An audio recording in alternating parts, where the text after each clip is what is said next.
Your brain lies to you every single day. Close one eye right now. Look straight ahead.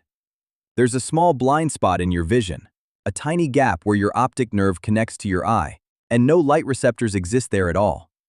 You should be seeing a black hole in your vision right now. A literal gap in reality. You don't see one. Your brain fills it in. It guesses what's probably there, based on what surrounds it, and shows you a seamless picture instead. That's not a glitch. That's how your brain operates by default. And it's not just your eyes. It's your memories, your decisions, your sense of who you even are. Your brain isn't a camera recording reality. It's a storyteller, and it lies to you constantly, just to keep the story moving.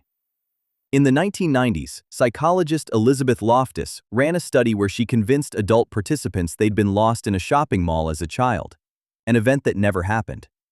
She didn't hypnotize anyone. She didn't use any tricks.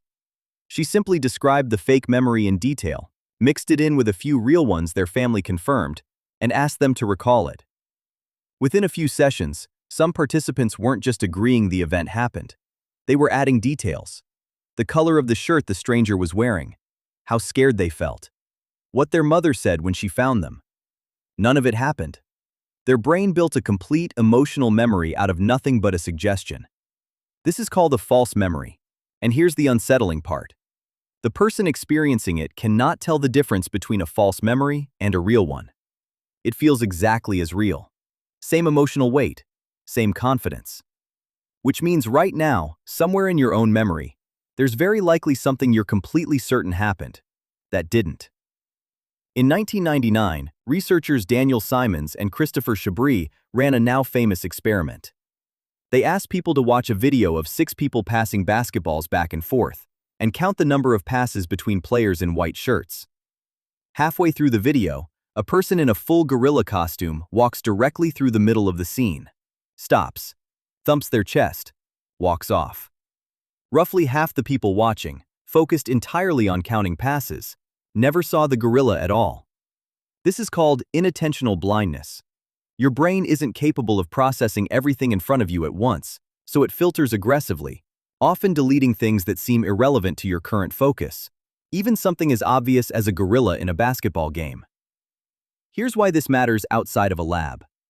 You walk past dozens of things every single day that you never actually see, not because they're hidden, but because your attention was somewhere else, and your brain decided it wasn't worth showing you. There's a phenomenon called confirmation bias, and it's one of the most well-documented patterns in psychology. Once you form a belief about a person, a political issue, even about yourself, your brain starts unconsciously filtering new information to protect that belief. You don't experience this as bias. You experience it as just noticing more evidence that you were right all along. Studies on this go back decades, but the pattern holds up consistently.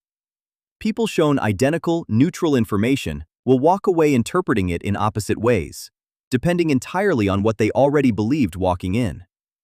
Your brain isn't built to find the truth first. It's built to protect the story it's already telling about the world and about you. This is why 2 people can witness the exact same event and walk away with 2 completely different, equally confident accounts of what happened.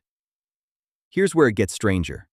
Even your sense of free will, the feeling that you consciously decide things in the moment, may not work the way it feels like it does.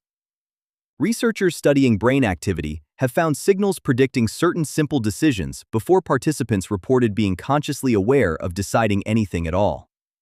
Your conscious mind may not be the one making the decision. It may just be the part of you that gets the story afterward and believes it was in charge the whole time.